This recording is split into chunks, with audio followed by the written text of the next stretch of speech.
Emmanuel Hoc, bonjour. Bonjour. Bienvenue dans le Buzz Média Orange de Figaro. Je rappelle, vous êtes l'ancien patron de l'INA, l'Institut National de l'Audiovisuel, mais surtout, depuis avril 2010, le PDG de l'agence France Presse, dite l'AFP. Je rappelle, c'est quelques 2200 personnes dans le monde, 200 bureaux dans plus de 150 pays. Oui. Le rayonnement de l'agence. Vous avez annoncé alors, lors du dernier conseil d'administration, le 25 septembre dernier, une marge d'exploitation qui sera positive cette année pour l'agence France Presse. Comment vous l'expliquez dans un climat général où on voit quand même la presse rencontrer des difficultés structurelles? Alors, une croissance de notre chiffre d'affaires, une marge d'exploitation positive, un résultat net que nous espérons équilibré, et dans un contexte qui est très difficile, mais tout le développement de l'agence se fait sur deux jambes, la jambe nationale et la jambe internationale, et il faut qu'il y ait une compensation entre les deux, et c'est plutôt les marchés internationaux qui nous tirent en avant. Le marché français, lui, est plus difficile, plus bataillé aujourd'hui? Les plus compliqués, les plus difficiles, il est dépressif, c'est un marché que nous accompagnons. Nous sommes le partenaire historique de la presse française et nous entendons le rester. Je crois que dans ce genre de moment, la fidélité est un élément essentiel. Nous accompagnons éditorialement et économiquement nos partenaires et nous prendrons encore des initiatives dans les prochains mois ou dans les prochaines semaines en ce sens. Alors vous prévoyez, dites, un résultat positif. Il y a un rapport interministériel qui a publié il y a quelques jours annonçant une perte de 1,6 million d'euros. Comment vous expliquez cet écart entre votre prévision et celle du ministère de la Culture? J'ai vu ça tout à fait et on a eu des échanges en ce sens.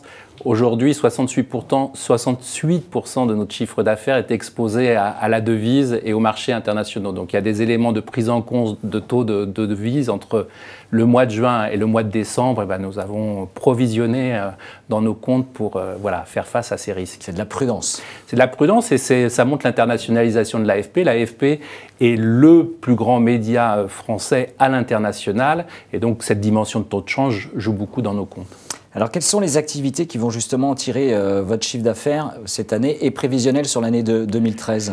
La vidéo, le multimédia et le sport. Bien évidemment, nous restons forts sur le texte en plusieurs langues, la photo, où nous avons gagné cette année le prix Pulitzer, mais la vidéo et le multimédia seront toujours nos priorités. C'est absolument essentiel que nous soyons un grand producteur de vidéos dans le monde, à l'instar de nos concurrents américains et anglo-saxons. Donc c'est un élément essentiel et toute la presse aujourd'hui, il n'y a pas un client dans le monde qui ne demande pas de la vidéo, que ce soit la presse ou la télévision ou la radio pour les sites internet. Ça représente quoi justement la vidéo aujourd'hui dans l'activité de l'AFP? Aujourd'hui, c'est environ 10% de notre chiffre d'affaires, alors qu'il était à 3 ou 4 quand je suis arrivé. On produisait une vingtaine de vidéos par jour. Aujourd'hui, on est à plus de 200 vidéos dans le monde, donc on a multiplié par 10 en 2 ans. Il faut qu'on arrive à 300, 350, également en agrégeant et en syndiquant d'autres producteurs de vidéos, ce que nous sommes en train de faire en France et à l'étranger. Alors vous parliez de la concurrence, l'allemand DAPD qui a été annoncé il y a quelques jours en dépôt de bilan pour certaines de ses filiales, s'est implanté en France avec le rachat de AP et SIPA News. Ils veulent lancer une nouvelle agence low-cost généraliste avec des tarifs distilles inférieurs de 30 à 50% de l'AFP. Comment vous allez faire ? Alors, la faillite de DAPD en Allemagne, qui est la maison mère de SIPA, la faillite de DAPD montre que la crise des médias touche le premier marché en Allemagne où DAPD avait une belle position. Et aussi, le deuxième élément, c'est que cette crise, d'ailleurs, ne touche pas que la France, mais touche l'ensemble de l'Europe, et que la guerre des prix mène à des situations absolument suicidaires. Donc, moi, dans ce domaine-là, naturellement, l'AFP fera ce qu'elle doit faire en termes de réaction et de mouvement, et puis surtout d'innovation. Depuis que je suis arrivé, nous avons très largement réformé, réinventé, réactualisé nos offres vis-à-vis de la presse française. Nous continuerons parce que c'est un chantier de long terme, ce n'est pas un chantier qui est lié aux circonstances. Mais attention à la guerre des prix parce que c'est de la destruction de valeur pour l'ensemble de l'économie de l'information dont on sait qu'elle est fragile et précaire.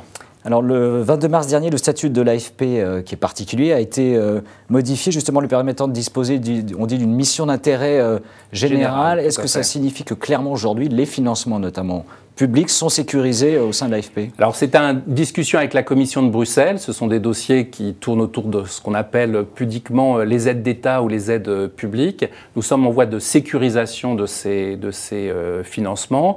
Je pense que nous arriverons d'ici la fin de l'année à avoir un dispositif complet, refondu, stable et qui permettra à l'AFP pour la prochaine décennie de rester un des acteurs centraux des médias français et internationaux. Qu'est-ce que représente justement l'État aujourd'hui dans le financement de l'agence ? Aujourd'hui, c'est un tout petit peu moins de 40% du financement de l'agence, 60% étant sur le marché, et notamment sur le marché français et aussi international. C'est une part qui a tendance à décroître aujourd'hui par rapport aux investissements. Oui, c'est dans l'histoire de l'agence le seuil le plus bas que l'agence ait jamais atteint. Si on remonte aux années 50 ou 60, le financement public correspondait environ à 80%. Donc là, on est vraiment dans une autre histoire et dans une autre dynamique. Votre mandat arrive à son terme, je crois que c'est en avril 2013, ça fera les 3 ans de mandat à la tête de l'AFP. Vous aviez milité à un moment donné pour qu'on allonge ce mandat de 3 à 5 ans. Est-ce que vous militez toujours ?